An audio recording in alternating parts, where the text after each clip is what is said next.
Hello. Welcome, my friends. Me, your host, Shek said, coming to you live from the Queen City, Radio City. It's slightly warmer and really cold today. Too long? You can hear me. You had it queued up. Absolutely, absolutely. Know all my deficiencies already. We'll see in a second. You can see me too. All these events here.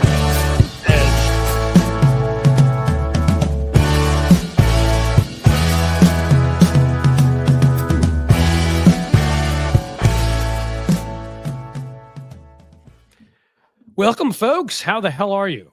It seems like forever since I did the last one of these, and that's only like 4 days ago.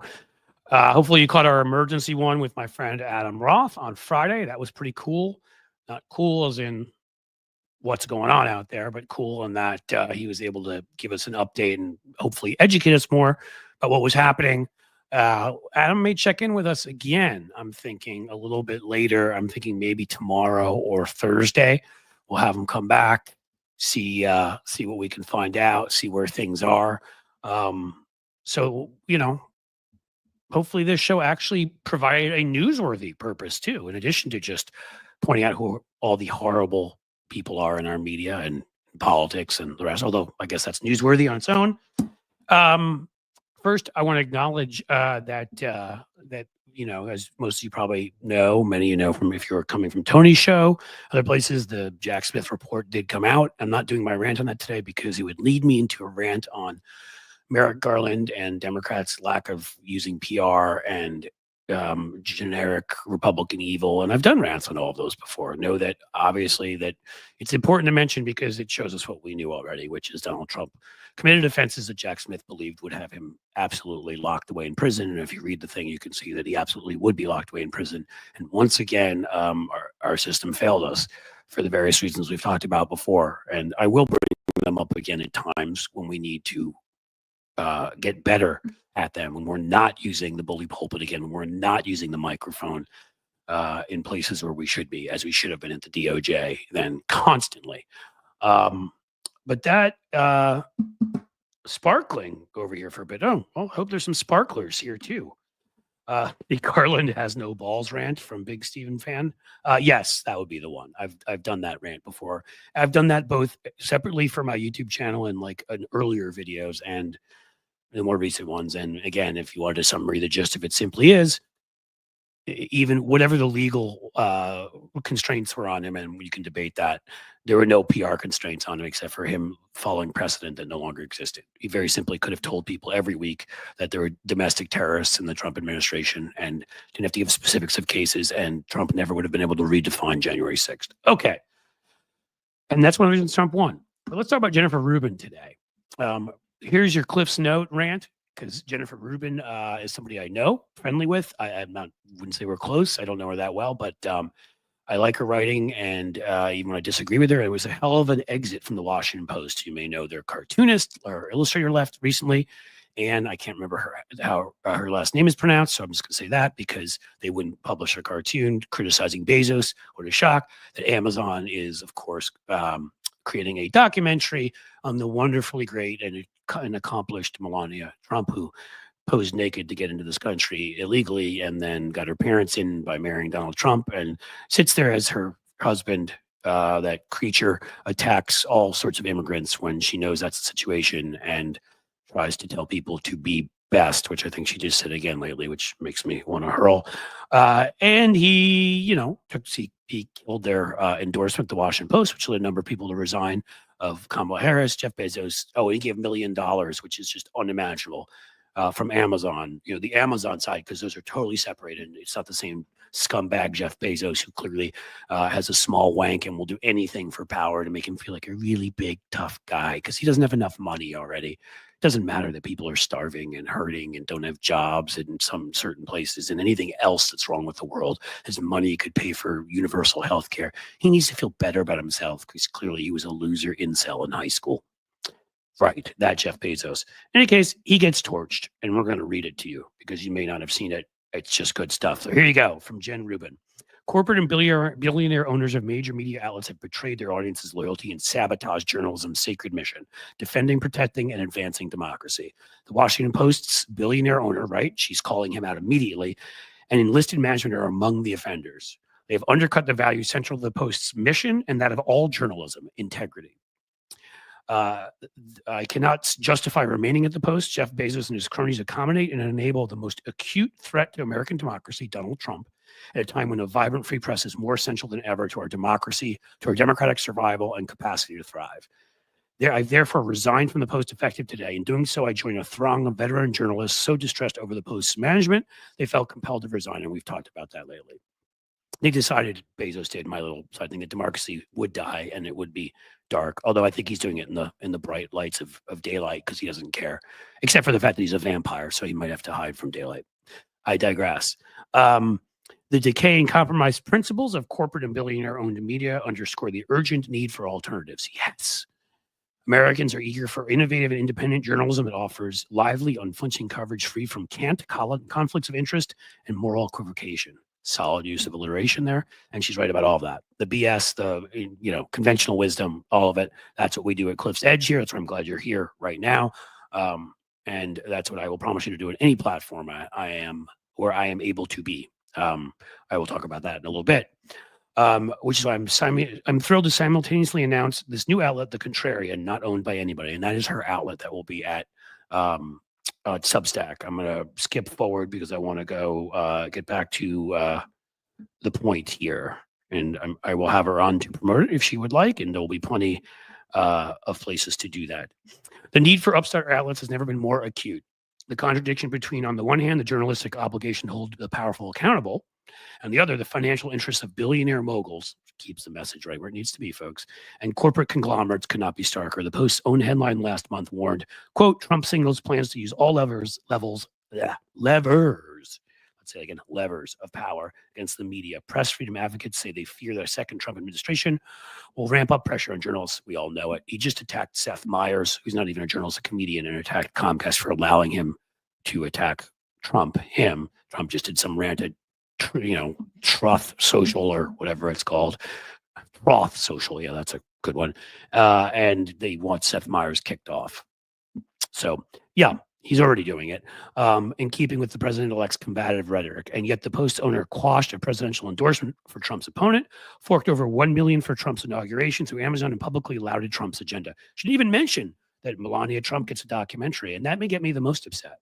I mean, I've got a lamppost here that would like a documentary and is more deserving. I don't know. It's orange.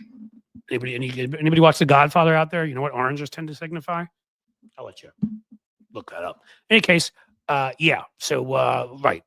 Documentary and Trump love, and they're great. And Jeff Bezos has been puckered up now for weeks, months, years. None of us can imagine Katharine Graham, the old publisher of the Post, sending LBJ or Nixon a $1 million check. No, it wouldn't have happened. It would have been, as is now, a fundamental betrayal of a great American newspaper. Defense of the First Amendment is incompatible with funding or cheerleading for the very person who seeks to, quote, drastically undermine the institutions tasked with reporting on the coming administration. And here she goes into a few other things. We're just about done, but the scathing part against Bezos is still coming. The Post's downfall is hardly unique. ABC, Mark Zuckerberg's Meta, yeah, that little punk. We're going to get to him at some point too. Rant on that little douche. Meta and corporate-owned cable TV networks, which have scrambled to enlist Trump-friendly voices, are catering to powerful. Hold on, to powerful what? To powerful people. To powerful. We're going to find out in a second. Interests, powerful interests, of course, driven by profound corporate conflicts, instead of guarding their own independence. The financial leaders, politicians, other public figures currying favor with Trump and his orbit through classic anticipatory obedience, a dangerous but all too familiar pattern. They normalize the authoritarian menace. Okay. She goes off on Trump some more and says, instead, owners whose outlets he targets quite literally will reward him for doing so. This is so true. I wanted to reiterate, I've been honored to work over 14 years beside the finest writers and editors and journalism. Above all, blessed to work for the Post under the Graham family ownership, Fred Hyatt's leadership, the editorial section. My admiration for their collective integrity, dedication to craft, and decency is boundless. But when new leaders sully the reputation of institutions to them and the fate of democracies in the balance, we must reevaluate our careers and our obligations to the world's most essential nation. History calls us all. I treasure the readers who have stuck with us over the years and invite them, those interested in defeating authoritarianism as well as content creators, to join this exciting new venture in defense of democracy. So I was wrong. I guess the Bezos hitting, most of it was up front, and I just sort of read through it without sort of thinking about it. But obviously, she went straight at Bezos. She went at other billionaires, but said the owner of this outlet. She talked about what he had done to undermine the outlet, the killing of the cartoon and the editorial cartoon and the editorial endorsing Kamala Harris. Our media is a joke. Our corporate media is owned. Our monopolies run everything in this country. There's literally 3 or 4 choices for everything, and we are suffering because of it, because they realize they can get away with anything. And these billionaires who it just went, the line from the movie Wall Street at some point where Charlie Sheen, a different Charlie Sheen, turns to Michael Douglas, and at some point he's like, how many boats can you water ski behind? I think is the line. How much is enough? And sometimes you want, these people are they're cretins. They are just morally just disgusting. There's something wrong with them. That evolution tells us to gather resources to protect our families and, to keep the species going. What is wrong with you when you've collected those kinds of resources that you need to collect more? What has happened to you? Who has hurt you? What have you failed at? And what do you hate about yourself? These are all the questions, but there's no winning back anything in America without properly regulating the hell out of these billionaires, raising the hell out of their taxes, breaking apart monopolies into pieces, as I believe Teddy Roosevelt once said. We will never get back the America we had. And it's that simple. And this has been Cliff's note. So hopefully that resonated with you somewhat. How are we all doing? I'll just put a little sort of, a little ending to that, epilogue, if you will. Again, what Jen is talking about there is what Tony, if for those of you who came from Tony's show, I can just say Tony. For those who didn't, Tony Michaels, who's a good friend and often on the show and sitting right there. So holy crap, I should let him in. Often talks about. Yeah. Hey, how's it going? It's what I talk about because there's no getting around it anymore. And that's what I appreciated, why I chose to read Jen's letter. Because I've just been like, Jeff Bezos, you're kind of a smarmy little schmuck. I really can't stand you. You have the odor of farts whenever you walk in the room. I still would have enjoyed it if she'd quit that way. But she didn't just quit that way. She quit with a message that is just the most key message right now. There's them and there's us. There's the billionaires and the monopolies that never have enough, that control everything, including the Washington Post, and have already proven again and again that journalistic integrity, any integrity, means nothing to them. They've destroyed that paper's reputation, Bezos and his cronies. That's who they are, because nothing's ever enough. And then there's the rest of us. And they've made it as clear day in and day out that if we are going to get back to a country where we had created the greatest middle class in the history of the world, we had a working class that on one paycheck could go on vacations to the beach on weekends and could own a house and all the rest. If we're ever getting anywhere close to that again, we need to put the billionaires back in the place where they were in that period of time, as in 90% tax rates, as in, wealth taxes, as in massive regulations on their companies, breaking them apart so nobody could own too much. And I've now done enough of my little spiel, and I want to bring Tony in for what he has to say on this. I'm actually, interesting enough, I'm writing an email currently to Substack because you'll find this interesting. Seeing that it's kind of the place of independent voice. I think that's why Jen and Norm Eisen are kind of going, gravitating toward that space to talk to their audience.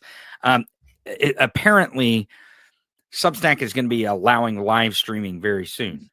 So that's exciting. Yeah, that's exciting. And the reason why is because I believe that Substack could not only, because of how the publication part is laid out, I believe that it could really start to replace places like YouTube.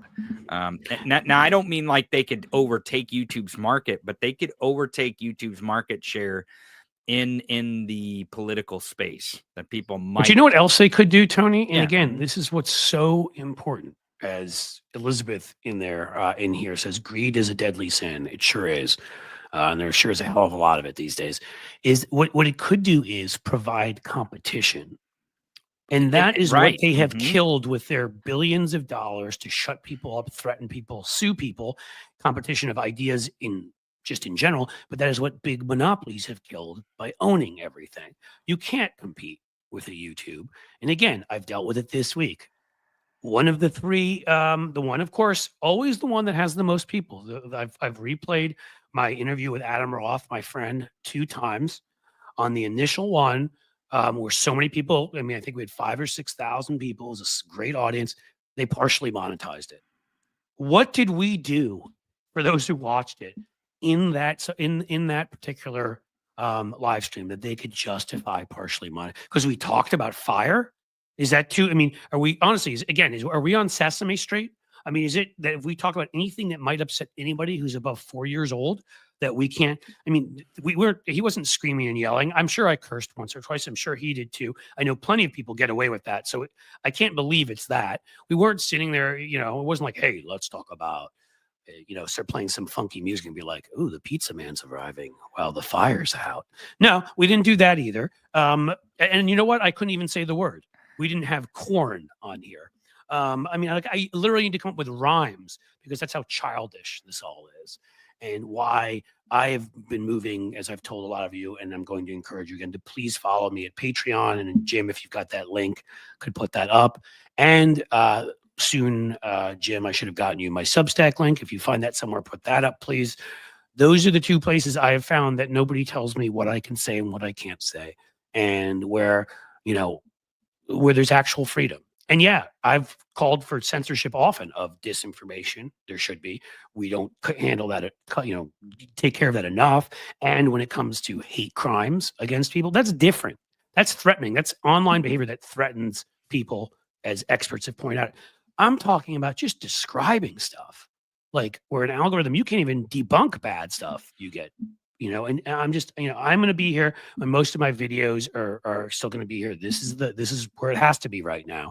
But I'm damn glad that Substack is going to provide that. I'm glad that Patreon's providing something, where again, guys, initially you can go check out Patreon and Substack for free. There's literally no reason not to sign up for both of them, everybody. And then you can decide, because there are different pay levels after that, what you want, what you don't want. Thank you for that, Jim. So there's nothing to lose there. But I'm exhausted by this, by putting in the kind of work. I mean, getting that interview together with Adam was not easy.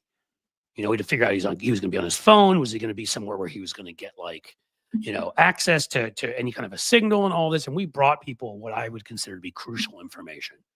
And they and when they say partially demonetized, that means 80% or so. It's just, it's insane. I don't know what else to say. I'm freaking tired of it.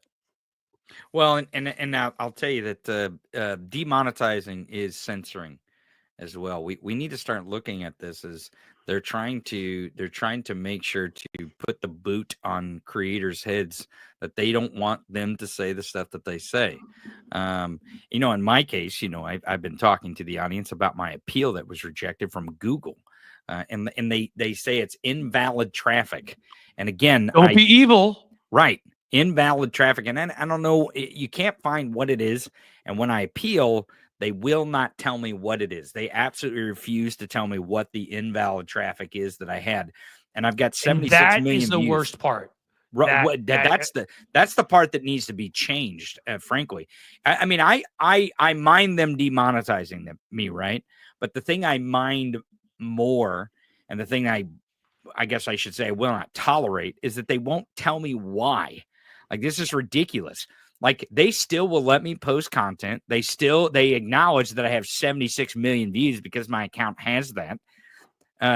They'll let me live stream. They'll let me do all these things, but they will not tell me why they won't let me monetize my channel. It's frankly, it's starting to feel like they're evading my civil rights.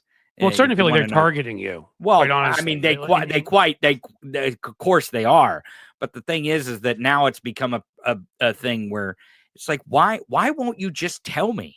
I mean, if you just tell me, maybe I'll move on. Maybe I can make a decision from there, but I don't feel like I can make an informed decision when they're just like, no, and you can never get it. That's basically what they've told me, Cliff, is not only are they not giving it back to me, I can never get it back. There is nothing I can do to rectify the situation. And they won't tell me why. Well, and again, I've told you that before with my inquiries to them. So when the number, few thousand subscribers disappeared each time, which killed the algorithm for me quite clearly, like literally put me in quicksand. And I'm just like, just tell me if it's bots. Why can't you tell me that? I mean, who doesn't tell you? Who's so? I want to curse, and again, I can't curse. I'm a fucking child. Yeah, I just did it. Let's see if you demonetize me for that. I mean, what world are we in? And like, how is it that you can sit there? I can never imagine that. You're a company. I'm using your service. You're making money off of it, and you won't tell me what I can do to make sure that still keeps being an incentive to me. Like, are you insane? I mean, what is so difficult about saying there were bots, we removed them? Right.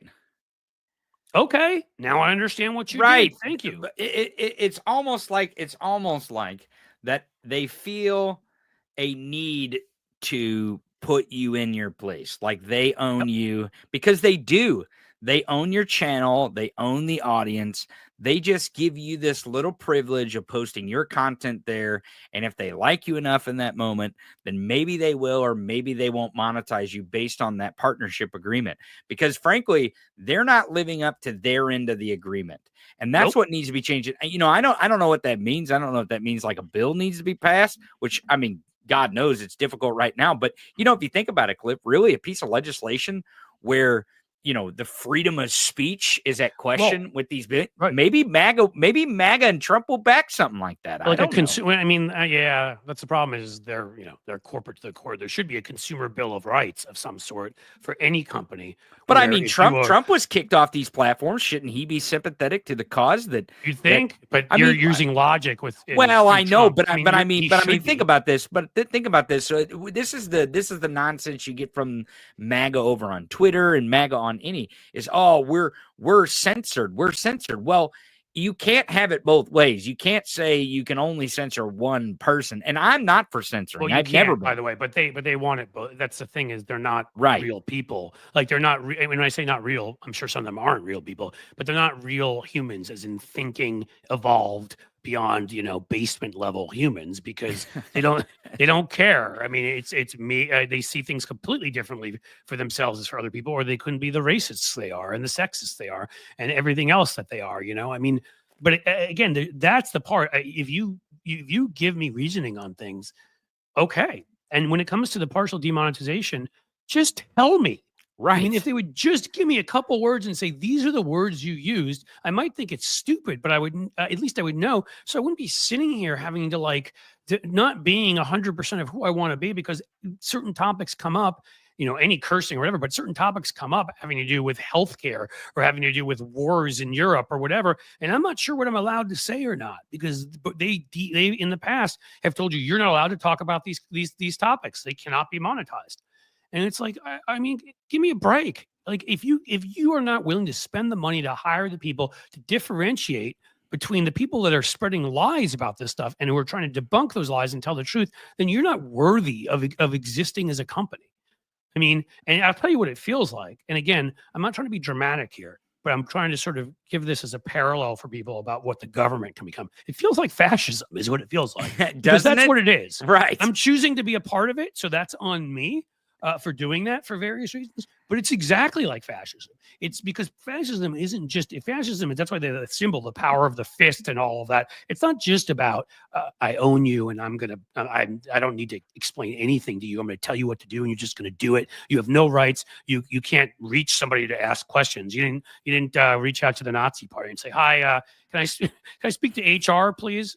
It's not the way they tell you what to do. You do it, or they do whatever they want to you. Well, again, I'm not saying this is anything nearly as bad as that. I'm just saying it's that kind of, what am I looking for? That kind of ethic, right? That kind of feeling to it, which is, we owe you nothing. We're not going to tell you anything. But if you go across our invisible lines, we're just going to take your money away. Oh, and when you appeal, you'll be right every single time, but we won't admit that till 4 days later when nobody's watching it anymore. Well, and that's the thing is who does it affect? Like, obviously it's affecting us as creators, but it's affecting our communities. Our communities are being affected by this, and the reason why is because a lot of folks give up. They just, right. I mean, I've been doing this for 4 years, 76 million views without being monetized. And I should have gave up a long time ago, probably, but I haven't. I haven't given up yet. I haven't given up on my community because they matter. The community matters. You're unique in that you care about things. Right. Well, I mean, maybe I shouldn't say you're unique. There's a decent number of people that do, but there are a lot that don't. Right. But the thing is that there's probably plenty of creators out there that would have continued, may have made great strides in their commentary, would have great live streams, would have built large communities of people and communities of people who can cross-pollinate to other communities and spread the word of democracy, spread the word of liberalism. I mean, but guess what? That progressive voice is what they don't want, apparently. And that's how they stifle it, is they starve it off, and they starve off these communities because these creators don't have a chance to connect with their communities, and these communities connect with each other, other than people who are just so damn stubborn like me, probably. Well, yeah. And look, I've stuck in there too. And it's the reason why I've been, and I'll say people again, please, please, please go to Patreon, even for free, and sign up, and please check out the Substack and go there and sign up. Because in the end, look, you know this. So, I mean, I talk to you offline or whatever, and the thing about having a community and caring about these folks who take their time to come here, offer their thoughts, tell me about their lives, tell us about their lives, is, for me to be honest with them. And I think I've said this to you before, folks. I mean, I have thought a couple of times about shutting it down. I haven't because it two reasons. One, you guys, as Tony said, like the community feeling of this is fantastic. And it takes a lot of work to get there. It takes a lot of work to get there. Right. Even to get to where I've gotten to, I'm at 100,000 subscribers. And I got to tell you, like, if you think suddenly at that level, I am monetized in the way that Tony isn't, but if you think I'm bringing in a lot of money, I'm not. And that's because they demonetize some things. And, just because I have 100,000 subscribers doesn't guarantee folks, like, these things do pretty well when they're monetized. But I put out other separate videos and whatever, and they're hit and miss. Some of them can do really well. And I've gotten probably 30, 40, 50 videos with over 100,000 views, maybe 20 with over 200,000. I don't know, less, 10, 15. And there are a lot that can even make 50 or 75,000 or something like that. And that you can make some money on. I've got plenty that, I put out. If you go look at my videos, I don't get 2,000, 3,000 views. I put a lot of work into those videos, and I don't make anything back from it. I take these commentaries from this show, and that makes it a little easier to do as a separate thing. But even those, there have to be edits and work done. And, I mean, again, like, it puts you in this place where, and I said, you guys are one reason. And the second reason is my, the way I was brought up and the belief in democracy and this country's democracy. And, like, I don't know if my voice is doing any good, but if it's even doing a little bit of good, I feel like I have the time to do this because I'm lucky because I have another company that I don't have to spend as much time on that's been doing okay. But there is a point where you're like, my God, I'm putting in all these extra hours. I love this community. I care about fighting for democracy. But, like, at some point, right, I'm not an indentured servant. Right. Well, and that's the trouble is that the billionaire monopoly state platforms like YouTube, like Facebook, like Twitter, and these others, they're turning us into indentured servants. Right. And that's what I feel like Substack is not. That's why, and again, I'm not being paid to say this about Substack. I just really believe it because right now that may change. No, I know it you may all change. You've tried it. And you've been excited as hell about it because it's been actually working in right the way it should. You work your butt off. You write your posts. Right. People respond to them, and then nobody says, "Sorry, we're censoring that post. You could only make this much from it, and we're taking it offline." Like, you don't run into that. So no. I can speak. I mean, if and maybe people think you and I are in some vast conspiracy, but as long as they trust, I mean, I'm Jewish, so there's at least a 50% chance of that. But at least to some people. At Yeah, least to exactly. some I mean, people, come on. right? You know, I'm at Davos planning all. But as long as like people believe that in my honesty and your honesty, I can tell you, yeah, Tony's been excited as hell about it, but for the right reasons. Because if he works his butt off and writes for it, it reaches people. Right. And like Well, and they're responding. glad- I think to give the audience an idea on Substack, I think my numbers, and this is pretty typical, like with emailing folks. I think it's over 30% open rates. I mean, I'm getting thousands of people to read the articles, which only tells me that they're resonating with the audience, that the audience likes them, and they're very that similar. means they're sharing them, right? Because Right, you they're know what your very right, subscribers are. exactly. I'm getting more and more people, and it feels like that because I've really tied them to my commentary, especially in the A block on my show. It feels a lot like an article about the commentary, the lead commentary for the lead story, and I think people appreciate that. And whether they come watch the show or not, they're reading the articles. They're definitely reading the articles and consuming those.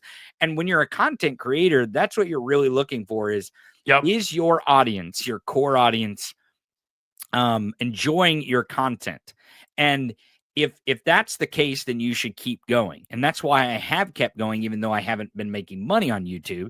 But Substack, unlike Blue Sky, unlike some of these other platforms, they allow the creators to have an audience and to monetize, to keep creating their Right. whether it's writings or videos, In other words, whatever the content is, to keep going. Right, because I throw it out there because before we were we all accepted the creator thing. There was something known as an author. I'm one of those. A column writer. I wrote columns. I got paid for that. You should be paid for right. It's work. Up. It's and work. They figured out how to get us to do it on places like Twitter and Facebook and not get paid. Do it for free, You know and then they make all the money. Right, and I want to say two things. I've got this up by Jim here. And I want to say quickly, you're exactly right. The reason why I have this up here, and there's a second comment I want to put up, and it's why I'm pushing Patreon and Substack so hard, is that I think around November, I looked it up the other day, was when I hit around 95,000 or so when the election came around. Like I was gaining a solid 10, 15,000 subscribers a month because of the people they took away from me. And granted, some of this is because of people, everything's been down since the election. It always is in December and January, but people were depressed about what happened. Some people just tuned out. I get that. So I know that some of it's that. I'm not saying it's all on them. But the 5,000-6,000, they disappeared from my account in those two different times. Plus, what that does to the algorithm is it tells the algorithm you're shrinking, nobody wants to pay attention, and you have to like get it going again. Because again, we're living under algorithms too, as if that's not fascistic, right? And futuristic, like dystopian crap, right? But on top of that, like there, with what was being asked about here, hold on, I want to find that comment if I can. And I'm not doing a good job. Well, I was going to say, but why you're looking for it. I was going to say why you're looking for it, because to this point, when I first started on Substack and I started writing, and I didn't have very many people over there but then I discovered that I could actually take my audience that I had and apply them to my newsletter, which was kind of cool.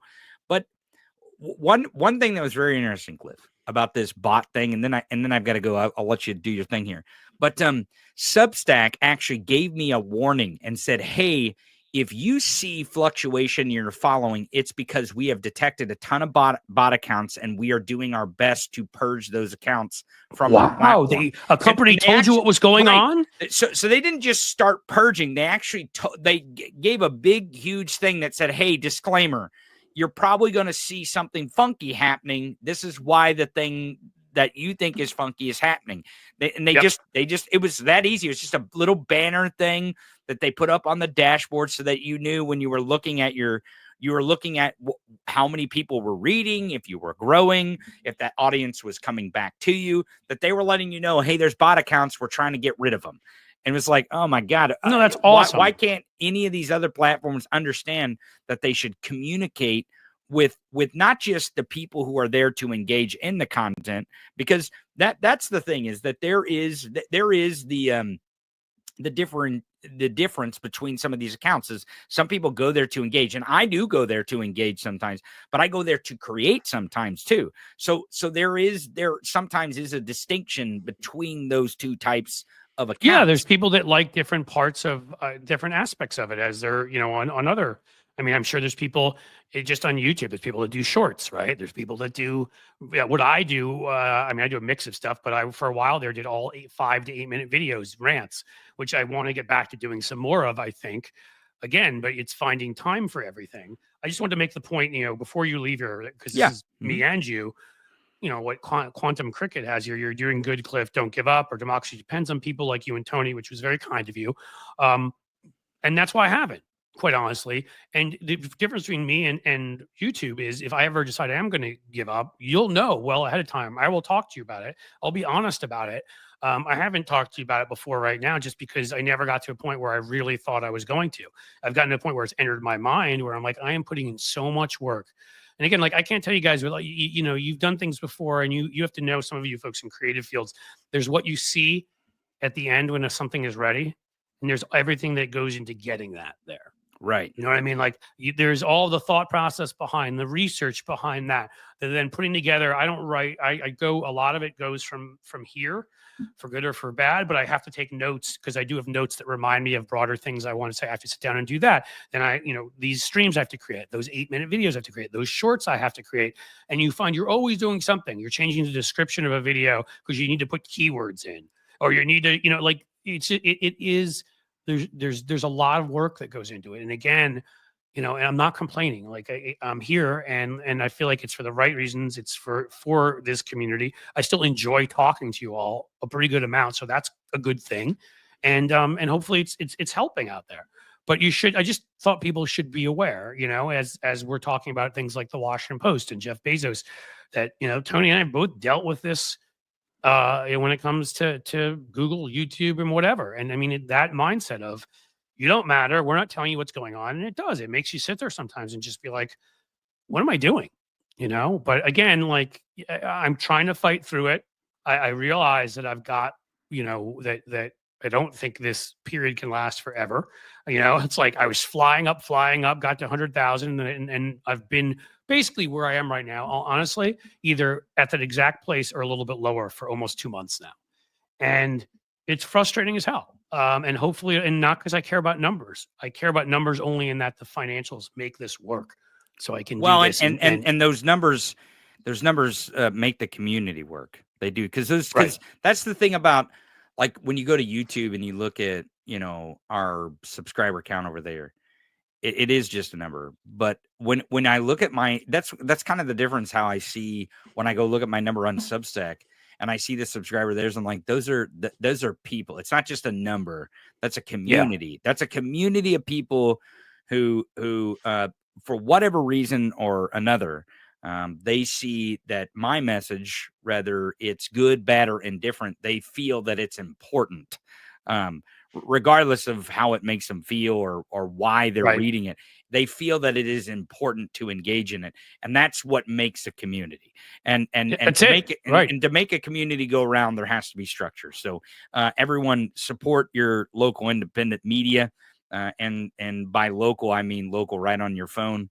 And maybe this Substack thing, maybe I'm completely wrong about it. Maybe Jen Rubin's wrong about it. Maybe we're wrong about this, but I feel like there is something brewing amongst people who traffic in information and commentary, specifically, which is us. We traffic in information and commentary. Right. And now that you said the word traffic, they're definitely going to demonetize. Because they will, just because they heard that word. We could be talking about the 409. That's what I'm saying. Right. Like, they're just like, no, you can't say that word. You can't say that word. 71 North. There's terrible traffic. And they're like, oh my God. Don't demonetize. Cliff's an international criminal. Right. He's saying the word traffic on his life. Honestly, they could, like, that's how random and how just arbitrarily ridiculous it is. It is. I will tell people, and just the last thing I'll say before you leave, I'm going to keep trying to grow YouTube. I'm going to keep putting my video content up there, and please keep watching it. Please comment, do all of that stuff on these and on other videos, because that will bust through whatever wall I've hit right now. Right. And then Patreon and Substack are the two places I trust the most right now. And I ask you to sign up, and that's the deal. I see you guys. I'll let Tony go. So you guys are talking about what a I'm sorry, I just have to say this. So demonetize me, if you will. What a dick Mel Gibson is. And Mel Gibson. What was he saying? What can he? Something? Right. I can't say it. Right. That's right. I can't say what he said because it was a medical thing. You'll get demonetized because you say what he said, and you're saying it's stupid. Right. So they're here to play a childish game again where I can't, all I can say is, of course he's a Nazi. And of course he once got pulled over by police officers and was drunk and blamed people like me for starting all the wars in the world, which I take offense. I take offense to because I can count at least 3 wars I didn't start, like Second Punic War. That one's on me. Totally. You know what I mean? The Boer War. 100% personally responsible. Boer War. I was profiting from that. I was there for that one. That's true. Right. Crusades. No, they were coming after me on that one. Right. They were chasing me down. Some you're the perpetrator. Some you're the victim is what you're saying. I'm just saying, not every war. Probably can't even use those words, perpetrator and victim. Oh my God. Oh my God. Can't Mel Gibson use some nuance and just say, I'm responsible for like 3/4 of them and be, I mean, does he have to blame me for all of them? Well, I mean, this is what Nazis generally do. This is what the biggest shame of it is when I had Zaki Hassan on. I know you have to go, so if you just want to jump, but the film guy, critic on here, we're talking about stuff. He was funny. He said basically, my rule is, he's like, anything I can't watch Mel Gibson or anything since I found out what a Nazi is. He's like, well, I could go back and I could watch. Is that the only rule he has in film critic? That's what he said. It works for me. He's like, I can't emotionally do it. He's like, I can watch the Lethal Weapon movies, and I love those movies, right? And he's like, because I do. I'm saying, I admit, absolutely, right. And he's like, I can go back and watch writing. It's great writing. It is. It's because it was before we knew who he was, so you can still sort of pretend he's a good guy. Whereas anything he's made in more recent years, when he looks more like himself now, it's impossible to even pretend he's a decent human. So you can't. I'll just leave you with this. And I'm not a faithful person. I'm an atheist. But I just want to mention that back to Mel Gibson for a second. Mel Gibson's house burned in the fire. So if there's any a thing out there that people are like, hey, there's things that happen for reasons or something, especially the right-wing crowd, the Christian crowd. Right. It's always because it's too many rainbow flags somewhere. They're spinning conspiracy theories all the time. Who's to say that? And James Woods. I mean, that's a true. good as far as I'm concerned, you may have to go up to the fire and see it and say, look, at least partial thumbs up. Mostly you suck. Mostly I hate you, and mostly you suck and you're evil. But you got one or you get one or two things right here and there. Right. Here and there. All right. Well, I got to get out of here before I get myself in trouble and demonetize you even more. We'll see you, Cliff. See you, audience. We'll see you. It'll happen anyhow. Take it easy, bud. We'll see you. Look what God did, Mel. Yeah. It's fun. You guys want to hear the best part of it that you may already know? He was actually on his broadcast with Joe Rogan when his house burned down. So I tried not to be an evil person, but I'm sorry, that is too funny. So basically, he was sitting there sharing his insane medical views and other right-wing nutty Nazi views. And what he should have been doing is protecting his home. But I'm sure it had nothing to do with the climate or anything. It was me. I sent down some lasers. I bet he's got to believe in that. I think that's what Marjorie Taylor Greene originally said, where that originally came from. It was California wildfires. And I'm even scared to say like what she said exactly. That's why I said me and lasers, because I don't know if I say those two words together, kaboom, on what might happen here. It's all a big experiment now to see whether this is monetized or not. But, what are you going to do? Such is life in the big city, as they say. What else do we have going on? So there is Mel Gibson. He's a schmuck. And, his movies pretty much, really more recently suck. The shame of it is most right-wing people are just not creative at all. That's not the shame of it. Yeah, we'll get to the shame of it.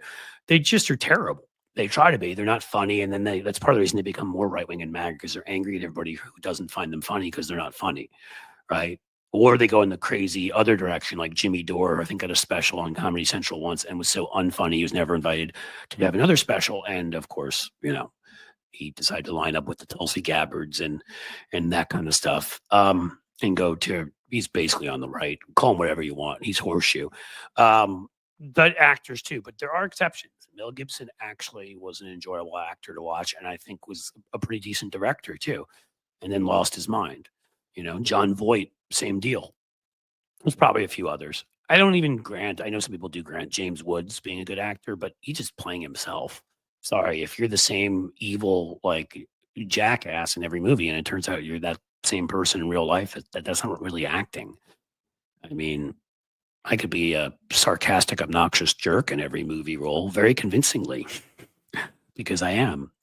Hopefully not a jerk all the time, but sarcastic and obnoxious. And I don't think that would be acting. I don't know that I would be given credit for that, or should be. I wonder if Gibson goes to church with Jim Caviezel. There's another one. Does that crazy movie again about something I'm not allowed to talk about, or, oh my God, we have to save the children. And it turns out the guy who helps him produce the movie is doing exactly to kids what you would expect. I mean, they're such clowns. Mel Gibson, I don't know what else to say. We can talk about some other fun stuff going on now. I haven't been on since the big Steve Bannon Elon Musk fight happened. And if you're not all enjoying that, then I have to ask, do you enjoy life? Right? In one case, you get Steve Bannon, who is essentially a shelter for homeless ticks and fleas, and you have him going against Elon Musk, the tubby, pale, putrid Putinite. And they are both evil people. But Steve Bannon, man, the H-1B visa stuff, Bannon is a much more effective racist in communicating his racism. Musk only communicates it once in a while. He saves most of his hatred for other groups. Again, don't know whether I can mention them, like his daughter. I don't know what I'm allowed to say or not say. And so Musk, of course, is all about profit. He's a oligarch. Like, there is absolutely some white supremacy in there, a whole lot of it. He thinks this small elite cabal like him should be running things, and he's from apartheid South Africa. But in the end, as long as he can bring people in the end, it's about him making money, right? It's not about the MAGA people, who folks anger at everything that society's done to them, most of which, by the way, has been deindustrialization and things that have come from neoliberalism. And that was an idea that started, again, largely with Reagan. Now, Democrats embrace some of that and are to blame for some of that, but it was so much more conservatives pushing all that stuff, because they also were deregulating industries, which Democrats were not, and things of that nature. So, you get what's his face, pissed at as Bannon pissed at Musk, because Musk isn't enough of a broad racist. When he can make money, he's less of a racist. If he can bring in very well educated people from India who he can pay a lot less money than Americans, magically the racism disappears. It's sort of like the folks in construction and farming who are all racist and they love Trump, but undocumented workers, we can pay them a lot less. We're certainly going to forget our racism for them. Steve Bannon no like that. He wants classic, a National Socialist Party, as you could call it. Not really socialist, just have that in the name, so it could be like I'm sure the guy that he admires, that guy's party. And Elon Musk is more about the oligarchy, a little cabal running the earth. So he called Bannon said that he will, quote, make sure that by inauguration, clock's ticking, 6 days, that Elon Musk has no influence left in the White House, even though was I talking about it on Bob Seska's show earlier, that Elon Musk has a actual office in the White House, which, again, a guy with as many contracts with China and our defense industry, all the other stuff going on, would have been seen as such a massive conflict of interest, owner of Twitter and all the political positions he's taken. But today the media just shrugs because they're idiots. And Bannon, I don't believe, has a place in the White House. So we'll have to see what happens. But Bannon, if his connection to the MAGA, like crazy right-wing populist racist right, is as much as it used to be, he's going to lead that charge against Elon. Game on. I think he called Elon truly evil. For Steve Bannon to call you truly evil, I'm not sure if that's an insult or a compliment. It certainly is a thing where you could look in the mirror. Again, he'd have to see past all of the ticks and such. Maybe take a shower so his hair wasn't sort of growing from both his head and his face, like the same hair. I don't know. In any case,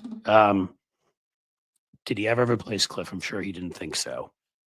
Matthew Tarpley, I'm not sure. Are you talking about Bannon? In any case, yeah, somebody said Godzilla in there. Let them fight, right? Right. What you want with Godzilla and King Kong is you want them to destroy each other. We can root for that. And again, every right wing fight that you can exploit and you can help, sort of create more wedges between them makes it less likely that they're going to be able to do something horrible. We've got them fighting on immigration. Not we, they start on their own, but a lot of us have done our best to try to add fuel to that fire. And Nick Fuentes, of course, angry also because he's just flat out racist, like Bannon. And, like he doesn't even like the fact that there's so many Indian Americans around the administration. I mean, you got Vivek Ramaswamy, you've got J.D. Vance's wife and family, you've got the Surgeon General nominee, there's others I'm missing. And so, right away, I mean, how do you think Steve Bannon's reacting to the former guy who worked for George Soros, who is in a gay marriage, has kids? He's a former Democrat, Besant. I'm sure Bannon is loving that, as is Nick Fuentes. Although I have my suspicions about Nick Fuentes, but we don't need to discuss that. They still on the outside have lots of anger for people that don't follow what their model is of who you should love and when you should love them. But I do think, as it's been proven again and again and again, I offer you. See, my little Larry Craig trinket I still have. The Minneapolis. Somebody gave that to me. It's very nice. Bathroom. They've been at this for a long time. He sponsored, by the way, the marriage amendment to ban gay marriage as he was playing Fred Astaire, with his wide stance in the Minneapolis bathroom stalls. Why the Minneapolis airport? I don't know. Someone's going to have to figure that one out. Minneapolis. I mean, I know it's a big airport, but so's Chicago, so's Denver, so's Dallas. Why Minneapolis? Wouldn't have been a place I would have guessed that would have become like, the Copacabana for the Larry Craigs of the world. And again, because he was dancing around. I mean, he did claim his wide stance is why he was toe tapping like a genius, but I'm going to say no, I don't believe that. Other stories. We already talked about the Jack Smith report. Depressing. It's every time, It's like for you folks out there, you wouldn't understand this, but and a much more serious topic. But we joke here about how in Cincinnati, the Bengals find a way. They did a record this year for losing the most games by the fewest points. At some point, they may have lost like 4 games by 6 points or something. The way they break your heart is by getting really close. Like they don't just get their butts kicked; they get close enough that you get invested in it, and then they lose. This may not be the perfect metaphor because again, that's sports, and I don't actually even love football. I love baseball and soccer, but to me, much more important is obviously our daily lives and just what happens on the sports field. And Donald Trump is like that. He's like that in that you sit there and you get so invested in the fact that looks like they finally got him. And somehow he finds some way to threaten somebody, pay somebody, and he ends up not paying a price. And in this case, again, as I've discussed before about all the various other things that are creations of various Congresses, either by accident or on purpose, that literally do not exist in the Constitution. There's no majority leader, therefore there is no filibuster, and therefore Kamala Harris as the presiding officer, as vice president over the Senate, or Joe Biden could have just said, you know what, I'm the presiding officer, we're getting rid of the filibuster, it's an illegal rule. But we and I give Kamala Harris a lot of credit for breaking with past Democratic campaigns and being a hell of a lot more aggressive, mocking Trump, hitting back. So I'm not going up, but we still can't get past that mentality. Republicans, if they needed that, would do that in a second and say, this doesn't exist in the Constitution. Just because it's been some precedent people have followed for 60, 70 years doesn't mean that it's right and it's legal. And by the way, it was barely ever used in the past. And suddenly Mitch McConnell started using it all the time. That's when they should have immediately said it's not in the Constitution and declared it illegal. Well, the same thing goes for this stupid legal opinion given by the Office of Legal Counsel and the Justice Department under Nixon initially that a president could not be prosecuted while they were president because it would make their job very difficult to do. For all of you who are alive and paying attention, do you think Bill Clinton had a difficult time doing his job while they were impeaching him for what was, I think, a disgusting personal betrayal, but still a disgusting personal betrayal and not his job? Do you think when they're impeaching Trump, do you think that took his attention off of his job? Of course it did. So how can you say someone can be impeached and that's okay, but they can't have a legal proceeding against them, which is essentially what impeachment is, with all the hearings and everything. And that's going to distract them from their job. It's dumb. It's not in the Constitution. And there's no reason that we need to respect that. Why so many lawyers and Democratic lawyers, especially when it's the Republicans presidents who, if you look at their administrations, it is they and the people under them who've been committing all the crimes. Look at the number of people indicted who served under Obama versus either George W. Bush or Trump. It's insane, the difference. And so it protects them. That's all it does. It protects their presidents. No one could go after George W. Bush and try to prove he knew about the torture that was going on at some of our bases, that he knew about various other war crimes. It's ridiculous. It's a protection racket. And Democrats, again, out of this congeniality or whatever misguided principles, I mean, it's stupid. If you can be impeached, you can be prosecuted by your president. Other democracies prosecute their presidents. But again, like, he finds these loopholes. That's what Trump found here. It's a loophole.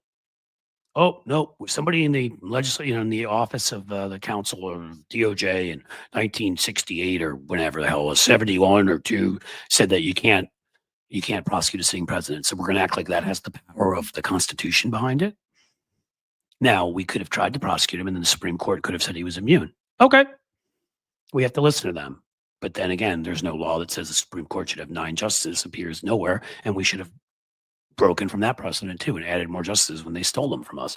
Would have solved that problem also. You see, if you'll just follow the Constitution, you can actually solve most of our problems instead of following silliness and, trying to be miscongeniality and, all the other things. I sure have a lot of stuff to get off my chest today, don't I? Let me see what's going on with you guys. It's about 3:00 here in the Eastern time zone, the far western part of the Eastern time zone. We are the last ones to get dark and to get light in the Eastern time zone. We're pretty much that. What do we got, kids? Anything good to talk about? Ooh, where was that? The rules are in the U.S. Constitution. Yes, they are. So what else? I'll remind you all that we do appreciate super chats and super stickers here. They do allow me to continue doing this and have all the many fewer thoughts of having to ever put this aside. But I should tell you, I am sticking it out, and we're going to make this work.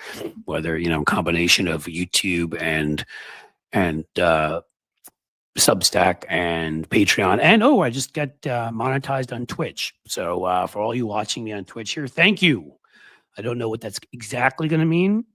I used to play a lot of video games when I was a kid. I'm not a huge gamer, as you could say these days, although I do find them interesting, kind of cool, and I've played with my kids, but not to the point where I've been on people's Twitch streams checking them out. That never really became my thing. So it's kind of nice to be monetized on Twitch. That should help out a bit. But again, as I said, you can join the Patreon. That would be great. I've already sent notes to folks at YouTube membership that I would prefer that you go to Patreon. We're not kicking anybody off, but we did consolidate it to one level. Because it's very difficult to manage both. It's a lot of work. You have to keep cross posting and doing all this stuff. And on top of that, again, I've told you that Patreon, I get your emails and all that. So don't think though, if you're paying the amount to be on the YouTube membership, that you won't get what's promised. You'll still get videos and posts and things that have been promised. You will. Just the Patreon would be a much better place for us and easier to manage. But I digress. So what else we got? Do I think Hegseth is going to be confirmed? Yeah, I feel like Tony asked me that, and I'm not sure if we ever got there. I think it's gonna be really close. I'm gonna go with, well, they only have 52 Republican senators right now because JD Vance is the vice president. Is that how it works? Is he already vice president? So he's not a senator? I saw that the list had only 52 Republicans down instead of 53. So, and 45 Democrats. Where are the other Democrats too? I don't know. Maybe I was looking at a weird list. If they really do only have 52, I mean, I'd be shocked if Murkowski, and I think out of appearance, not because she believes in anything, Susan Collins, who tries to do the fake moderate thing, I think they're both going to vote against Hegseth. I'm not sure about anybody else. That puts you, if they are only at 52, right at 50 votes with a tiebreaker. So I'm not sure. But I'm going to step out on a limb and say I think he loses. I think enough stuff's going to come out that already is going to be expanded upon, and that he loses a couple of Republicans in the process, and also because of his lack of, let's call it, I think they may be scared he'll embarrass them by his behavior, the drinking and the stuff, which we know is not going to stop. It's an actual problem for him. There you go. Vance resigned from the Senate last week. Thank you for that. I thought that's the way it worked, but I'm not sure. So they don't have Vance. And that's important, again, because that means that's one less vote. So if you get Murkowski, Collins, and Tillis, he's done. And I have to believe there's a couple of them in there that see the danger of somebody who, the drinking and the other stuff, and the lack of qualifications. Again, Republicans don't care if somebody's racist. So I don't think that's stopping them. They care about the sexual assault only to the point of where they think it might get them in trouble or embarrass them. And the picture of him alongside Trump, both having that issue and whatever, I don't know. So you add all that up, I definitely think they're losing Murkowski. I'd say there's a very good chance they're losing Collins, and then it just becomes Tillis and a few others that once in a while do the right thing. But I'm going to lean and say I don't think that he makes it. We'll see. This would be another one. You are correct, Tam. You could argue, there could be an argument over what constitutes that. Obviously, a conviction by Jack Smith would have sealed the deal. But some could argue that if you want to judge somebody an insurrectionist, well, a majority of the House impeached him on that cause, and a majority of the Senate voted to convict him, including 7 Republicans. So even though he was not impeached, a majority of the House and a majority of the Senate came to the conclusion that he was an insurrectionist. And it wasn't even close. It was 57 senators. It wasn't like it was 51 even. I think that Section 3 of the 14th Amendment absolutely should apply, and I wish Democrats in Congress would speak up and say that. A few have, but if enough would get up and say and question it, now we're not going to control the House. They're going to, we don't control the House. They're going to stop any bill, but why not get up and at least fight the fight? And we know the Supreme Court will protect him. But you're right in your general point, which is there were 6 senators who had stood against, said they, stood against Lincoln and didn't accept him as president. And guess what? They kicked them all out of the Senate from southern states because they used to follow the Constitution. At least in some ways, as we know, they did in others. And the Colorado Supreme Court adjudicated him to be an insurrectionist. That is true. But did the U.S. Supreme Court overturn that or not? That's what I don't know, because he was allowed on the ballot in the end. So does the U.S. Supreme Court coming to that conclusion undo? I don't know. The point is more than enough evidence, if we don't get into these legal little wranglings, that he is an insurrectionist. He was charged. He was indicted. A majority of senators and House members, including numerous Republicans, found him to be such. 10 Republicans in the House, 7 in the Senate. I mean, again, it should be easy, and it should have been the call right away that there's no way he should have been able to do this. Ridiculous. Well, yes, and SCOTUS is in the bag for him. I mean, they're not. I call them Republicans in robes for a reason. They're not justices in any sense of the word justice. They're not judges. They're little Federalist Society robots that were sort of taken. It's like they're like the stormtroopers in Star Wars universe. They're taken at a young age and trained by the Federalist Society to be evil. And so they carry out their duty. Well, I would, Gracie, I would hope you're correct that I hope it doesn't take a French Revolution too. Um, um, it's an interesting thing, country. I'll put that up there. But I'll say quickly, if the Republican, if it takes a French Revolution, we're all in trouble. Remember, Robespierre was a radical one week, and the next week he was having his head chopped off. Actual violent revolutions, really, usually, we got lucky. Remember, George Washington was offered the crown and rejected it and said we were going to be a republic. Had he accepted it, everything's different. How many times do you think in history that's happened?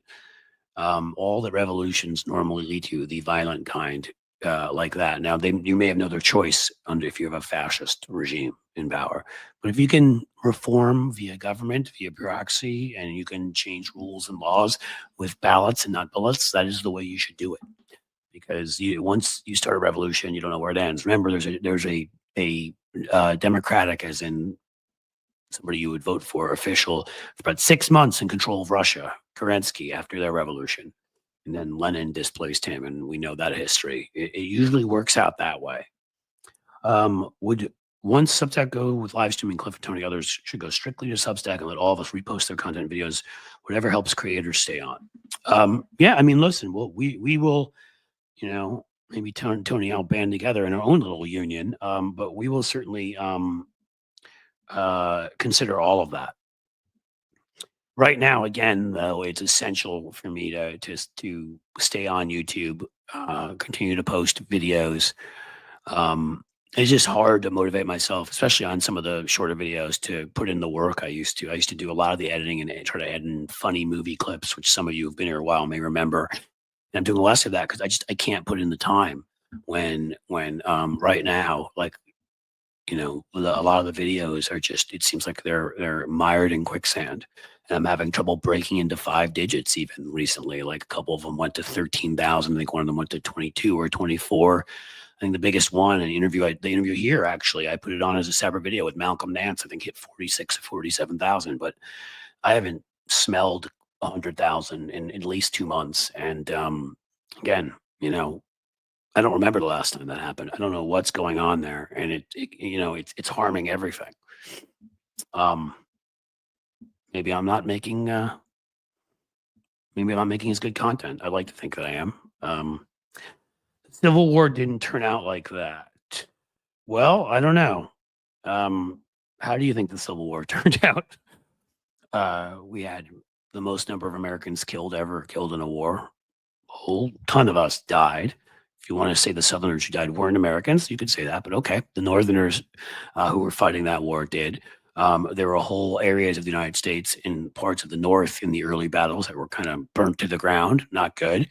And what did it accomplish in the end? We let the guys off the hook. The guys that you could argue should have paid the price. Lincoln was killed, and I'm not saying what did it accomplish. Obviously, it freed slaves, but what I'm saying is, was it all? In the end, we went into Jim Crow, which was not slavery, but we didn't accomplish the goals of what it was supposed to accomplish. Like, we didn't free Black Americans like they should have been. I think there was about 10 or 12 years while Ulysses Grant was in power, because he actually was even to the left of Lincoln on racial issues. But then Rutherford B. Hayes came in. There was a dirty deal made for electoral votes in Florida. Shocker there. And I mean, we stared at another 80 years of fascism in the South. Call it whatever you want. If you were Black, you couldn't question anything. You couldn't argue with anything. You couldn't eat at the same counter. You couldn't drink from the same water fountain. I mean, better than slavery, I'm not saying, but it didn't accomplish its goal to free people, is all I'm saying. It partially did. A lot of people died. It partially did. It absolutely was a war worth fighting, to ban slavery. I'm not saying any of that stuff, but I'm just saying so is that the kind of war that you'd say is worth it? If that's what you have to do, yeah. But it's not the one you want. It's not one where I'd say everything went great and like exactly what we wanted to accomplish, happened. Yeah. Carl Jacobson, the Civil War is still alive and kicking south of the Mason-Dixon line. Throughout the Central Plains. Yeah, the airports we watched, Mr. WW, during War of 1812, as Donald Trump has helpfully told us. And we reelected him because we do stuff like that. Apparently, staring at eclipses wasn't enough.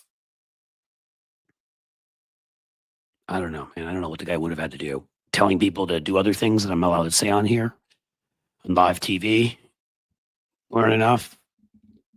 Let's say cleaning products. How about that? I'll say that. And I'm sure you know what I'm talking about. So I was trying to figure out how to say that. I mean, crazy. Gerrymandering, yes. Gerrymandering is a problem. Fugitive Slave Act, Jim Crow. Jim Crow, look, I mean, obviously, and if you're under Jim Crow and you could get the resources together, you could move to the North. There is also plenty of racism in the North, but at least it wasn't, it was more de facto than de jure. It wasn't in the laws. And so I'm not going to, again, I'm not saying the Civil War is absolutely worth it and the people were lost. It was a shame, but we needed to free people from bondage. I'm just saying, the results of any large scale war is a messy and anywhere thing. When things go wrong in war, unlike in other aspects of life, people die, lots of them. And it's why you try to avoid wars if you can. Again, that's your last hope against a fascist regime. Absolutely. But you hope it doesn't get to that point and maybe you can reform it through other methods.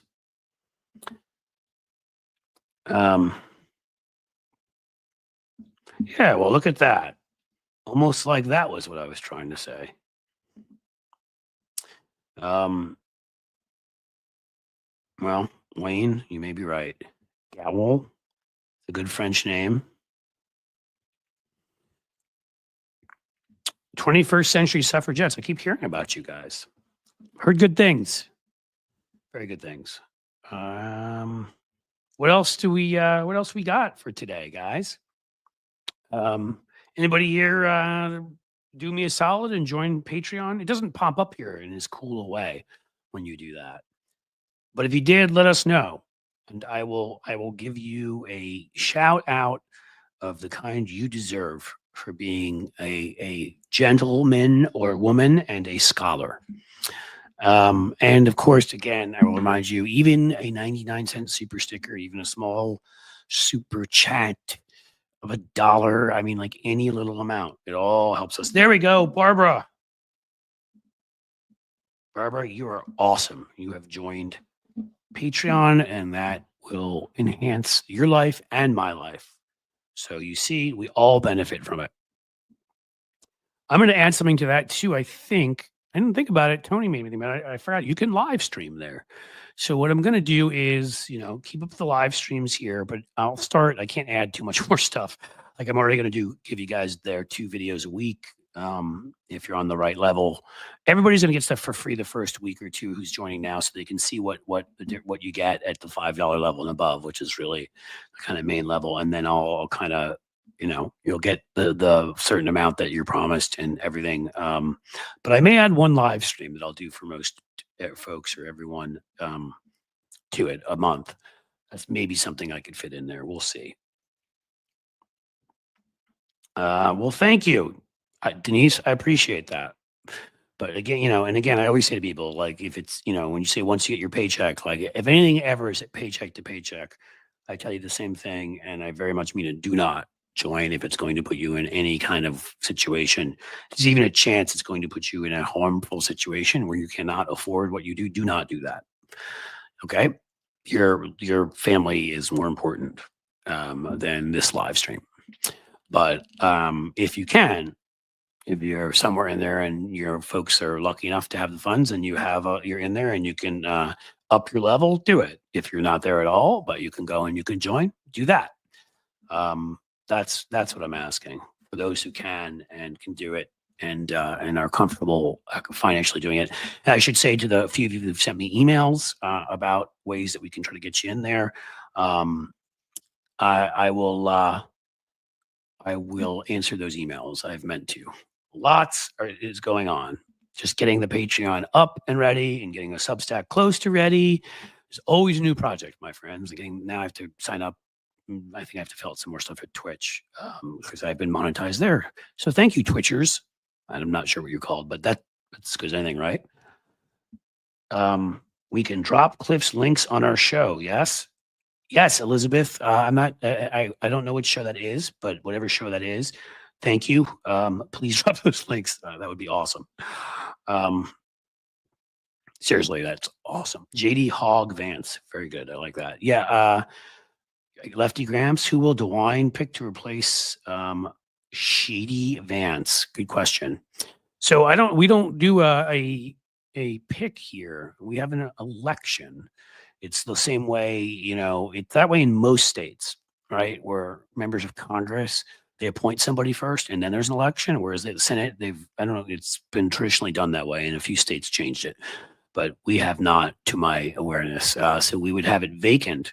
I'm hoping Sherrod Brown runs because honestly, the only thing that defeated Sherrod Brown was Donald Trump. If Trump hadn't been on that ticket, Vance has gone. Sherrod Brown has gone against the tide so many times, won over enough like Trump type voters and stuff like that. He had lost by fewer than 10 points, he would have won. I think he lost. If Kamala Harris had lost by fewer than 10 points here, he would have won. He outperformed the top of the ticket by a decent amount. I want to say that he lost by 5 to 6 points in the end, and we lost by 13 to 14 on the presidential level. So he outperformed by almost 10 points, but there's only so much you can outperform the top of the ticket. Now, if we have a special election, there is no top of the ticket. All those marginal Trump voters, they only come out when he is actually on the ballot. When he tells them to go out and vote, they don't listen. It's happened again and again and again. So I think absolutely. And I think also people are going to be turning against Trump because he'll be failing, as we know he will be, and not living up to any of his promises. So, I mean, to me, the most obvious one is for Sherrod Brown to run and win that seat. And I think he absolutely could. All right, Elizabeth explains. So that's the 21st century suffragettes. All right. That is where I guess you would share my links. Thank you. And, if I can do the same for you guys, let me know. Always happy to help out others who are, in the same biz, trying to make this work. I think you said that. Will you drop our link is what you're asking me. And of course I will. That was easy. As far as I'm concerned, I'm always happy to help other folks. What do you have? I was surprised Sherrod Brown lost. Again, Sherrod Brown and John Tester, it's just a shame those two guys were in the states they're in. They are two of the most natural campaigners, most authentic people, charismatic. Like those two guys are fantastic. And either of them had been in states where they had not lost by each of them outperformed the top of the ticket by like 8-10 points. Had Sherrod Brown been in Pennsylvania, he wins that race. Had he been in Michigan, he wins that race. Arizona, he wins that race. Like most of the states, it's just he could not overcome the huge win by Trump here.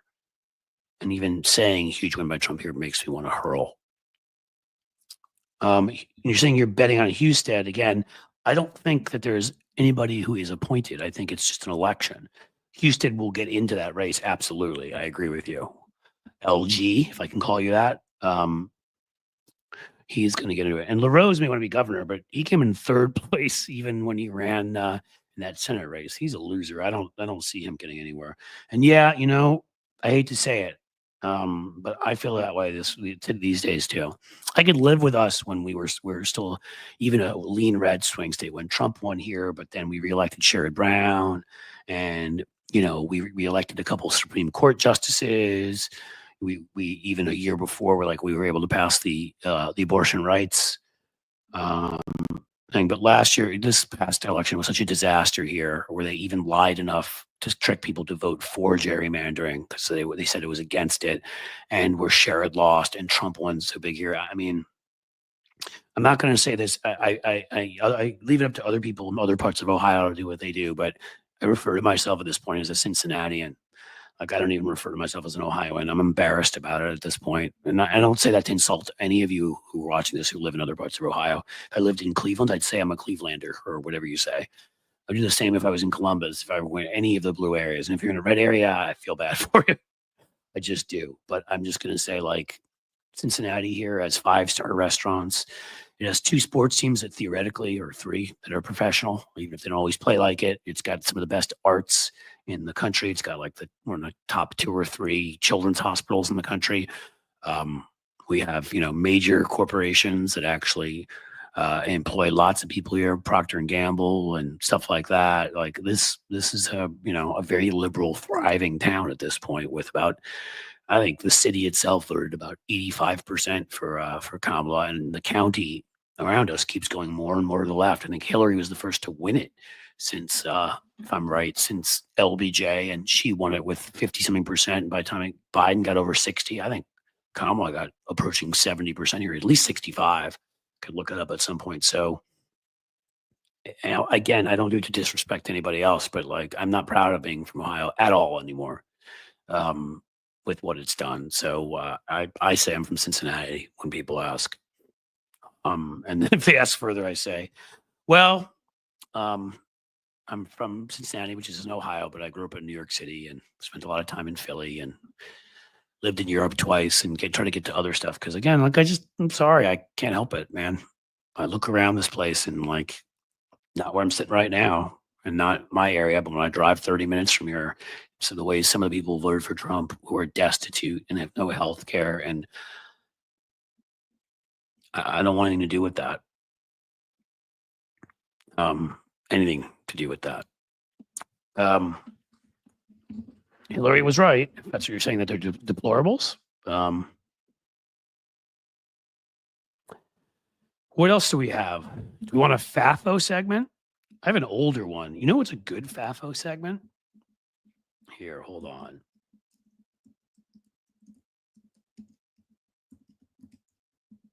Here's some great FAFO.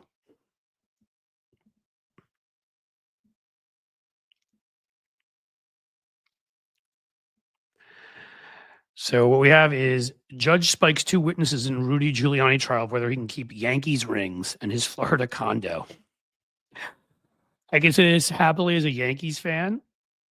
He may have to give up his Yankees rings to Ruby Moss and what, I can't think of the other name. I'm sorry, but he may have to give his Yankees World Series rings, which he never should have been gifted, but of course was, because he was mayor and go to all the games. And oh my God, if they took those from him and they take his Florida condo, guys, I mean, I knew back then what a fraud this guy was. Most New Yorkers, he's at 35% approval rating. Everyone hated him. He was a racist. He picked fights with everybody. Just a jerk. And 9/11 happens, and most people don't know this, but he's like he's some hero or whatever. He said the right things that day, walking around with soot on him, like he was this tough guy outdoors. But most people don't know why he was outdoors. You see, he was outdoors because the corrupt hack that he was, he chose to put his counterterrorism center in real estate owned by a big developer who had given him money. Campaign funds, and that was in the World Trade Center, which was the only place where New York had experienced a major terrorist attack before like that, because they tried in '93 with the car bomb. So he puts it in there, the dumbest place to put it, where they're aiming for. His counterterrorism center is blown up. He's outdoors on the street, and then he gets turned into Winston Churchill. And he could have cruised through life. I mean, he had the security consulting firm that would consult for any crazy group of people, religious cult, foreign dictators. He didn't care because he's Rudy Giuliani. Make all this money. He could have made money for years and been known as America's mayor, and and gotten away with all of it, what he really was. But he had to have more power. Could not help himself. So he attached himself to Trump. And it's been a disaster ever since then. His reputation's been absolutely destroyed. He's been stripped of his assets. He's losing money. That's FAFO, folks. He threw it in with Trump, and he got thrown out like the garbage that he is. So that's a fun FAFO segment. Sheldon, thank you. We got our first one. Hopefully that will become contagious here. Thank you for the super sticker. I really very much appreciate that. I'll have to watch that. Lawrence is the one on MSNBC. I'm not a cable news watcher, as I've said before. I don't like any of it. And I used to go on all those things, but O'Donnell used to work on Capitol Hill, worked on campaigns. He's by far the one I like the most because he knows his stuff. Yes, the fire departments needed new walkie-talkies, and Rudy didn't get them. That was another thing. Yeah, I did a whole report on this, so I didn't get into that. But so the walkie-talkies the firemen had, just think about this for a second on 9/11, were not compatible with the walkie-talkies the police had. They couldn't talk to each other. So when they saw things going on, like maybe the building was going to fall, they could not tell the folks inside. Can you imagine? Imagine a Democrat doing that. I don't even care. It should be beyond politics. It is sick and disgusting. And what he was probably using the money on were all sorts of personal things. Who the hell knows? But did not get them. So he didn't get them new walkie-talkies. He didn't have a counterterrorism center because he was corrupt and had it built in his friend's place, even though it was the most likely place to be attacked. Like, he was a failure. But he walked around and said a couple of the right things, and people were in a big, pro, anything about New York mood, and he got away with it. And he would have gotten away with it for the rest of his life. That's what's so incredible, that he chose to literally screw himself. So Fafo, baby, country, you are fantastic. Thank you, $10 super sticker. Now we're talking. I appreciate it. I need these in case they unmonetize me. I don't know. I need to come up to mononucleosis me. I need to come up with some creative names for them screwing me on the financial side here.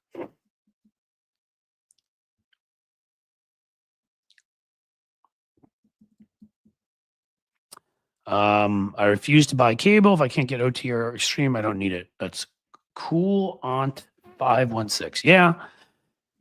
I am a streamer. We have cable, I think, on one TV because we need it for a few things that we've not been able to get online.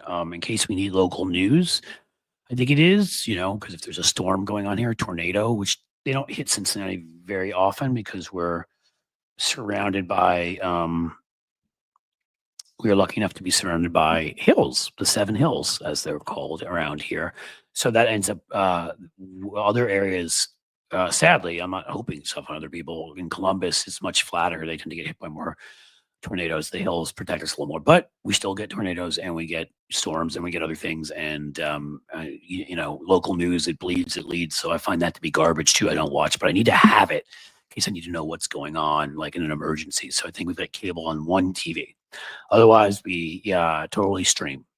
And I would not pay for a cable on any other TVs. And if I have to pay for it on any, I wouldn't.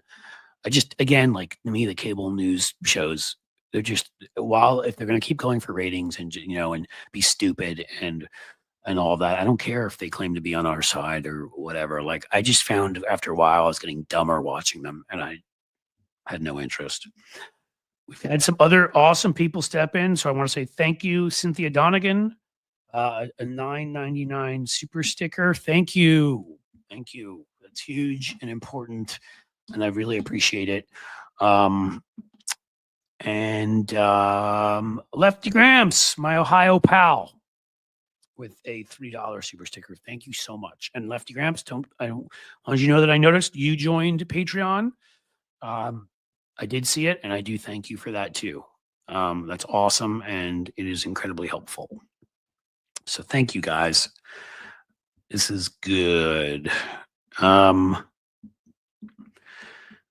Tornado hit Blue Ash in 99 from someone. Yep, Blue Ash is just north of Cincinnati. So NNYL knows what he or she speaks of. Yeah, they do hit here. I'm not saying never. I'm just saying that, in fact, since I've lived here now a dozen years, there have been 1 or 2 that have come through. Not our part of town, luckily for us.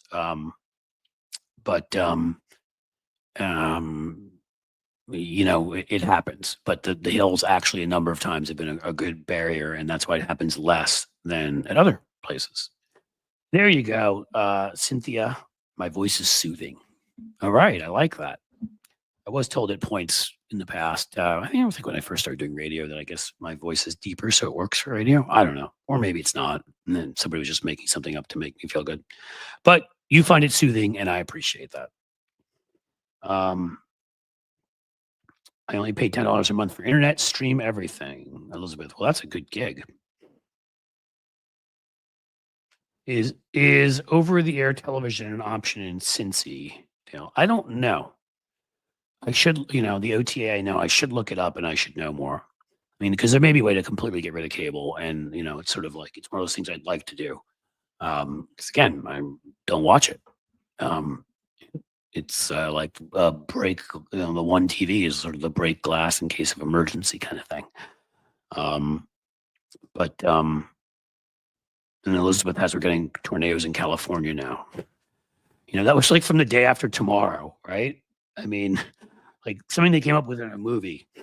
Well, our climate change has gotten us there because there's all sorts of crazy stuff happening. Because it was those fires, they were always happening deep up in the forest, and now they're happening down further in cities and everything. We just had our 6th or 7th biggest snow day, and again, I know that's not like our biggest one ever, but when you start adding it to other stuff, other weird, very hot, very cold sort of fluctuations that have happened in Cincinnati, it's all getting wackier out there. And I'm this weird in that when 97% of scientists say something, yeah, you want to believe Mel Gibson over them, of course. I mean, a crazy guy who rants and raves when he's pulled over drunk driving about all sorts of groups of people like me, you want to believe them because they clearly seem like they're sane. But I'm going to go with the 97% of scientists. I think I'm going to do that. I pay 24-ish a month for internet. That's not too bad. Yeah, we're back to insulting Mel Gibson in there again. Sorry, I had to bring him back up. What a shame. Wolfman Jack. This is my voice. Excellent. I'll listen more. I know Wolfman Jack, but I'll listen more to the exact stylings so I can really try to get it exactly right. I was told always that it was deep and gravelly. Well, it is what it is. What else we got, folks? Anything else going on? We can stay, we can go, we can do a variety of things. Kind of whispery. Well, I don't know if you're talking about me, whispery when I'm not worked up about something. When I am, I start becoming less whispery and more yelly. Get me talking about YouTube demonetizing me, and I get less whispery. 21st century suffragettes, you are welcome for the shout out, of course. Snowing in North Michigan, we get from Michael McAndrews. Oh, please, snow, don't come this way again. It was fun when I first got back from I got back from my trip abroad, and I got back on a Saturday night late, and then there was Sunday, and I was exhausted, but I wanted to go to the gym and do some stuff, made myself do it, and then I was like, oh, I'm gonna be so tired for Monday.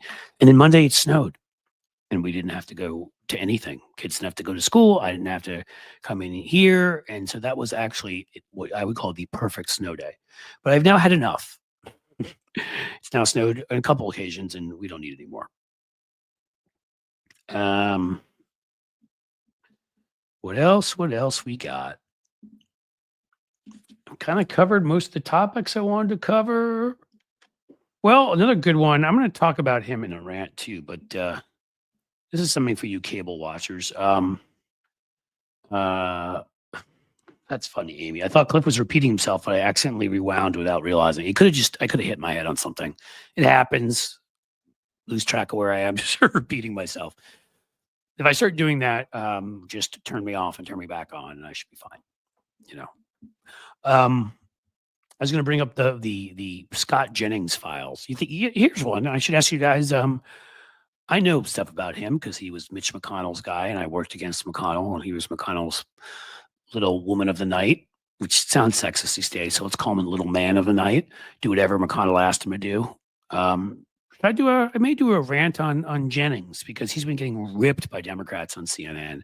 I don't watch the cable, as I said, but I do see the clips online, and it's been so much fun watching Jennings getting torn apart because he's such a sniveling little. I can't stand him. He's just like he's like, when you see a movie, you ever see PCU where they mock the preppy kids who are like, all wear they all wear their docksiders without socks, and they're all in their little suits, and they're like, when they get into their place, they're like, who is the best president ever? when you knock on the door, there's secret code Reagan, and you get in and all that. Like, that's what Scott Jennings, and he's like a stereotype of just an obnoxious little Republican wasp who just has never cared about anybody but himself in life. Sniveling little weasel. Well said, Matthew Tarpley. And supposedly he's been getting his butt kicked. Has anybody seen any of those? Because I may end up watching a few, putting them together for a rant video. Be fun. What kind of inhumane monsters created Mitch McConnell? It's true. You have to know who his parents are. And he actually, when he first ran, I know a lot more than anybody would want to know about McConnell. Having worked against him a few times, written some articles for, an article for the Washington Monthly years ago about him, about how dangerous he was before he was majority leader. And since, for various things, he was a moderate Republican. He's everything. He's an absolute fraud you think he is. He was pro-choice. He was pro-union. That's how he first got elected in Jefferson County, which is the area around Louisville. He faked like a pro-union Republican, and he'd worked for a moderate Republican. What was his name? I can't think of it. Senator. Hold on, we're gonna get it for you. John Sherman from Kentucky. I believe that's who he worked for. Oh, John Sherman Cooper. No, that's it. John Sherman Cooper, who was a moderate. Seriously, there were Republican. Back then, things were so mixed up that if you had Republicans from places like Kentucky, because the Democrats were the more right-wing party, they'd be moderate. And that's who Mitch worked for. And he was like a total Rockefeller Republican. But then when he saw Reagan, when he saw the direction things were headed, and he became a right-winger, because Mitch is nothing if not a complete soulless, empty husk of a 250-year-old turtle. Doesn't know where he is at any given moment, of a sellout.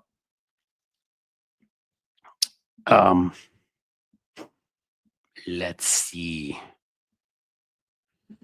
I hated that Harry Reid got played by him every time. Harry Reid did get played by him a lot, although when he did use the then called nuclear option, and we got all our judges put on there, that was one of the only times I've seen a Democrat break with precedent and say enough, and not follow the stupid precedent that was created that wasn't based in the Constitution, but actually the Constitution. I should have gotten rid of it for Supreme Court justices too. And he didn't. So you can say he didn't go far enough, but at least he got rid of it for other justices. And that allowed us to put a ton of judges on the courts during the Obama years that we wouldn't have otherwise. So that one time was pretty cool. But yeah, McConnell's outplayed a lot of people. He's pure evil, and he's never had a real life. If you think he and his wife, there's any love there, it's a corporate marriage. Her connections in China and is here, and I mean, all he ever did. I've heard the stories from behind the scenes people.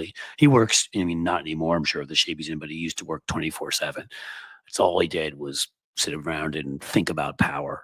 He's pathetic, and he's had a pathetic life, which is why none of his daughters talk to him. His ex-wife doesn't talk to him, who's liberal, by the way, because once he sold out, became what he became, the people that had loved him no longer did. So in some ways, he suffered in a way he deserves, although it could never get bad enough for him. Yeah, when you said here, Michael McAndrews, after Trent Lott, that McConnell was the next bad thing. Let's see if I can even find it.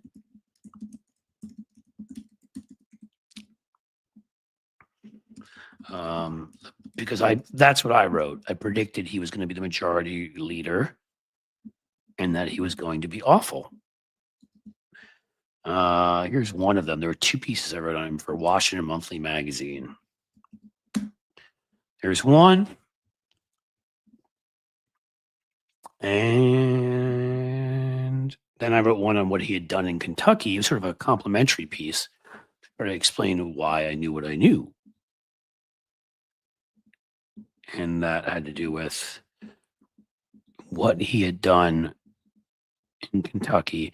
If you read this, I mean, this is such a timepiece. Like, you'll just go back in time and be like, you'll be shocked at the stuff I'm talking about that McConnell's going to do, not just because some of the predictions were right, but because of the fact that, like, it'll seem like so much more of an innocent time when things that are now regular were frowned upon and not done. There's the other one. That one I wrote myself. First one I wrote with somebody. Yeah, Gingrich and McConnell, poli-sci professors. Maybe they learned what they could do to trick everybody and destroy everything and ruin our country. No good. So what else we got, guys? I think we're coming towards today's a long day for me. As you know, I went on Tony's show for 10 or 15 minutes. And then my weekly show with Seska is with Bob Seska. It's a 2-hour thing. So that's a lot of time. It's like 4 hours, 5 hours talking today. All right, there's something I can talk about for a little bit. Grace E. Cliff, how was your trip to France? I'm going in March. It was fantastic, and frankly, it was reinvigorating. I had to do it. So glad I went. I'd studied there, so I speak the language relatively well. Gotten worse since I haven't lived there, but to go back and speak language again, the food, the wine, the countryside, especially in the south, I love, and that's where I studied. Was near Nice. So we went down there to this little town called Villefranche, which is right next to Nice. And then we went to Rubin, another town near there that overlooks Monaco. And there's this trophy they gave to Augustus when he and the Romans conquered that part of Gaul. It was fascinating. We did that. A bunch of other small towns. And then we were in Paris for 2 days. We actually walked up to the second level of the Eiffel Tower. I'm pretty proud of myself for that. It's like 45 floors up. That hurt, guys. I'm not going to lie to you.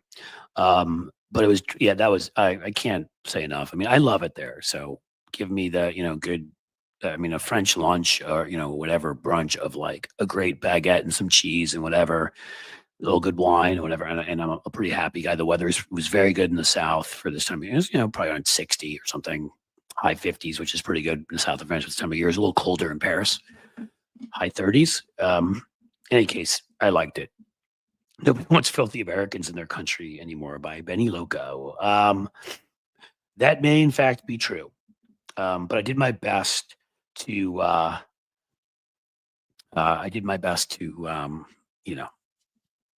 speak the language, be respectful, and apologize for Donald Trump.